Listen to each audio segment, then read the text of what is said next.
මම ඩොක්ටර් අම්බිජයසේකර මට ඇත්තටම මෙතෙන්ට එන්න සිද්ධ වුණේ මගේ ලොකු පුතා ආමේනියාවේ ජෙරවාන් ස්ටේට් මෙඩිකල් යුනිවර්සිටි එකේ වෛද්‍ය අධ්‍යාපනය සඳහා කැමැත්තෙන් සිටින නිසා ඇත්තටම මට මේ සම්බන්ධයෙන් දැනගන්න ලැබුණා.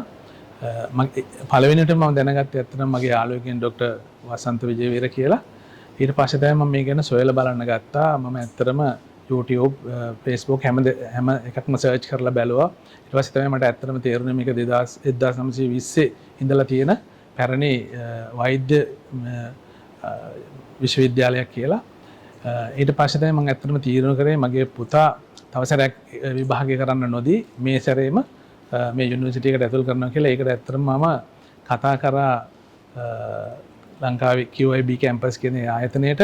ඒගොල්ලෝ ඇත්තටම සෑහෙන සුහදශීලී විදියට මට මේ ගැන වැඩි දැනුවත් කිරීමක් කරලා මේ සඳහා මට ඇත්තටම ධෛර්යයක් ලබා දුන්නා. මමත් ඇත්තටම කියනවා ලංකාවේ ඉන්න දරුවන්ට ලොකු ලකුණු මට්ටමක් අරගෙන මේ විශ්වවිද්‍යාල වලට ඇතුල් වෙන්න බැරි වුණත් මේ වගේ යුනිවර්සිටි එකක් තියෙන නිසා අපි වාසනාවන්තයි. ඇත්තටම ඒකට ගිහිල්ලා වෛද්‍යවරයෙක් වෙන්න ඇත්තටම වෛද්‍යවරයෙක් වෙන්න අවශ්‍ය ලකුණු මට්ටම මෙහි වැඩි වෙලා තියෙන තරඟය නිසා. නමුත් එහෙම වෙන්න ඕනේ නැහැ. සුදුසුකම් තියෙන හැම කෙනාටම වෛද්‍යවරයෙක් වෙන්න හැකියාව ලැබෙන්න ඕන, පුළුවන් වෙන්න ඕනේ.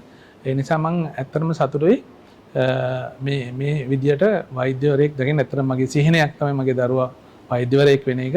ඉතින් මම දැනට ලොකු සතුටකින් ඉන්නවා. මම අපේ රටේ ඉන්න අනිත් දරුවන්ටත් කියන්නේ මේ අවස්ථාව හොයලා බලන්න, මේ අවස්ථාව ලබා ගන්න කියලා. එතකොට අපේ රටත් ඇත්තටම ලස්සන වෙයි. බොහොම ස්තුතියි.